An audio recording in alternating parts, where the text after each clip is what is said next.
Herkese merhaba arkadaşlar. FC25'in yeni bölümüne hoş geldiniz. Bugün Real Madrid rebuild yapacağız ama Arda Güler'le. Biliyorsunuz Carlo Ancelotti onu tercih etmiyor çünkü önündekiler iyi oynadığı için arkadaşlar. Bugün onun savaştığı, forma yarışında olduğu adamları keseceğiz, yollayacağız arkadaşlar bildiğiniz. Sonra Arda Güler nasıl bir performans sergilemiş bir yıl boyunca buna bakacağız. Hemen kadro merkezine bir gidelim arkadaşlar. Şimdi böyle sıralasak Arda'yı MOO'da oynatacağız arkadaşlar. MOO oynayan herkesi yollayacağız. Rainer bu zaten kesemez Arda'yı. Bellingham. Bellingham'ı göndereceğiz arkadaşlar. İçimiz yana yana Real Madrid'i batıracağız şu an. Başkan kalp krizi geçirecek. Oyuncuyu serbest bırakıyoruz. 21 milyon euro ödedik ya serbest kalma bedeline. Brahim Diaz'ı yollayacağız. Brahim Diaz bile çok iyi oynuyor ya. Geçen maçı izledim de arkadaşlar. Şimdi garantiye gitmek lazım. Bu kim? Ceballos. Cebalos'u da yollamak lazım abi. Ne olur ne olmaz. Ceballos, hatta Modric dayımız. Lan Modric'i de yollarsak neyse, yapacak bir şey yok arkadaşlar. Her şey Arda Güler için. Var mı? Valverde oynamıyor. Tamam. Zaten gerisi böyle bu şekilde. Şu çocuk da yedeğe olur arkadaşlar. Hemen ilk 11'e bakalım. Evet, burayı böyle yaparsak iyi olacak arkadaşlar. Yoksa Arda Güler oynamaz diğer sistemlerinde.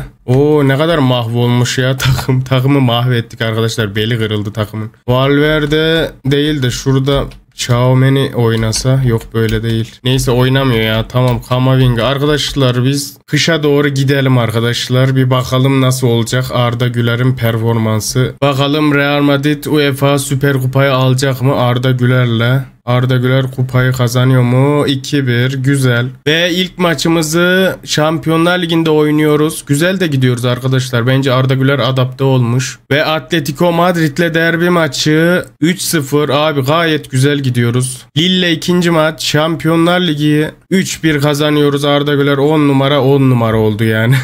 Dortmund'la Şampiyonlar Ligi'nde 2-1 kazanıyoruz. Güzel. Gayet iyi gidiyoruz ve El Clasico geliyor. Eğer bu maçı da kazanırsa Arda Güler olmuş diyeceğim. 1-1 olsun, yenilmediler. Bence Arda gayet iyi bir 10 numara oldu arkadaşlar. Milan'la Şampiyonlar Ligi'ni 4-0 kazanıyoruz. Güzel. Oğlum Real Madrid'e bak ya. Umarım Arda Güler oynuyordur. Ama çünkü bütün adamları çıkarttık yani, oynuyordur. Ve Liverpool'la maç Şampiyonlar Ligi 1-1.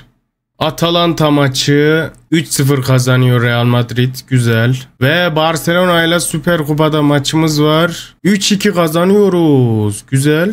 Kupayı aldık galiba, evet. Red Bull Salzburg'la Şampiyonlar Ligi maçı, artık yaklaşıyoruz son günlere doğru. 2-1 kazandık. Ve son Şampiyonlar Ligi grup maçı 1-1 berabere kaldık. Bakalım şimdi arkadaşlar performanslara. Evet arkadaşlar, performans sıralamasında Vinicius taşımış zaten. Mbappe, Rodrigo. Vinicius'un 21 golü var, 6 asist. Mbappe 16'ya 11. Rodrigo 14'e 9. Mendy 8'e 1. Valverde 7'ye 10. Güzel. Camavinga 4'e 2. Militao 3'e 2. Tchouaméni 3'e 0. Oğlum ne alaka ya? Arda Güler 33 maç oynamış arkadaşlar. 2 gol 2 asist lan. Acaba yine mi birisi kesti ya? 2 gol 2 asist az olmuş arkadaşlar. La Liga'da neredeyse de hepsinde oynamış arkadaşlar. Bir levelde artmış, 79 olmuş overall'ı. Burası da bu şekilde gidiyor.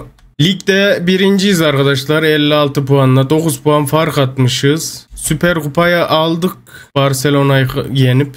Gayet güzel gidiyoruz arkadaşlar ama Arda Güler taşımıyormuş. İspanya Kupası'nda da Real Betis'le eşleşmişiz. UEFA Süper Kupası'nı kazandık Atalanta'ya karşı. Şampiyonlar Ligi'nde de ikinci bitirmişiz arkadaşlar. City 22 puan, biz 20 puanla. UEFA Avrupa Ligi'ne bakalım. Fenerbahçe 2. Galatasaray 4. ve Beşiktaş da 7. çıkmış. Güzel.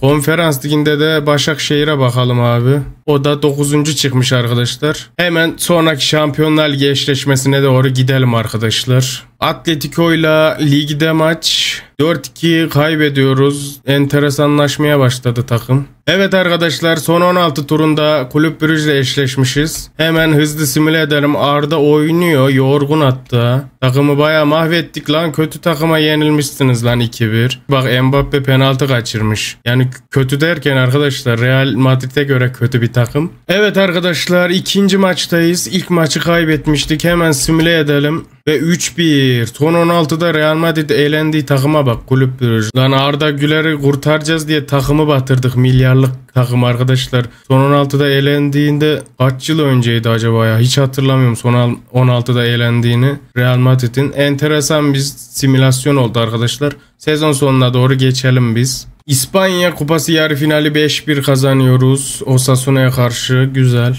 Ve Levante ile İspanya Kupası finalini 2-1 yenip alıyoruz kupayı. Ve El Clasico 1-1 berabere kalıyor. Evet arkadaşlar, La Liga'yı kazanıyoruz 94 puanla. Süper Kupa'da Barça'yı yenmiştik, Barcelona'yı. İspanya Kupası'nı aldık. 3 kupamız var abi. Ama Şampiyonlar Ligi'nde mahvolduk ya. Gerçi Süper Kupayı da kazanmıştık arkadaşlar. Bayağı iyi bitirdik ama Şampiyonlar Ligi'nde tırt olduk. Bu arada Inter kazanmış Şampiyonlar Ligi'ni. Kulüp Brugge'ye elenmiştik. Kulüp Brugge'de Inter'e elenmiş arkadaşlar. Inter'de şampiyon olmuş zaten. Kulüp Brugge demek ki güçlü bir takımmış. UEFA Avrupa Ligi'ni bir Türk kazansın artık ya. Oy ya abi, ne bu oyunda? Türkler hep finalde kaybediyor. Hayırdır yani? Beşiktaş PAOK'u elemiş. United'da Galatasaray'ı elemiş arkadaşlar. Fenerbahçe ikinci çıktı. Ne olmuş oğlum? Galatasaray elenmiş. Lan oğlum ya. Bu arada Ziraat Türkiye Kupası'nda da Fenerbahçe ile Galatasaray eşleşmiş arkadaşlar. O maçın skorunu da yorumlara yazın. Konferans Ligi'ne bakalım arkadaşlar. Chelsea sürekli kazanıyor zaten. Bizim Başakşehir ne yaptı? Başakşehir de Apoel'e elenmiş. Doğru, playoff'a kalmıştı onlar. 9. bitirmişti. Şanssız bir elenme olmuş. Şimdi istatistiklere bakalım arkadaşlar. Evet arkadaşlar, Mbappe birinciliği almış. 37 gol 16 asist. Vini 30'a 13 yapmış. Rodrigo 23'e 14. Mendy 12'ye 4. Yazıklar olsun. Nerede Arda Güler? Arda Güler ne yaptın? 2 gol 54 maçta oynamışsın ya. Arkadaşlar maalesef herkesi yollasak da oyuna göre Arda Güler başarılı olamıyor. Ya tabii olmayacak demek değil. Bu oyun arkadaşlar. Umarım başarılı olacaktır. Ama sanki bir yıl bir yere kiralansa güzel olur arkadaşlar. Bunlar da bu şekilde. Takımı batırdık ya. Şampiyonlar Ligi'nde elendi. Arda Güler'i de bu arada ben Barcelona'ya çok gitmesini istemiştim arkadaşlar. Sizler Real'e mi Barça'ya mı gitmesini istediniz? Yorumlara yazın onu arkadaşlar. Benimle aynı fikirde olabilirsiniz. Farklı fikirleriniz varsa onları yorumlarda bekliyorum. Yani maalesef Arda Güler başarılı olamadı ama 54 maçta oynamış. Ya tabii pas vesaire onlar da önemli arkadaşlar. Her şey gol asist değil ama istatistiklerde kaybetti maalesef. Sizler de bu gibi içeriklerin devamını istiyorsanız videoya beğeni atmayı unutmayın arkadaşlar. Kanala da abone olursanız sevinirim. Kendinize iyi bakın. Hoşça kalın. Sağlıcakla kalın. Hayırlı Ramazanlar diliyorum. Bay bay. Evet arkadaşlar, bu arada unutmadan Arda sen de yürü git lan takımdan. Mahvettin bizi, rezil ettin ya. Ben yolladım yıldızları, sen onların yerini çok iyi doldurursun diye ama bayağı da başarılı olduk arkadaşlar.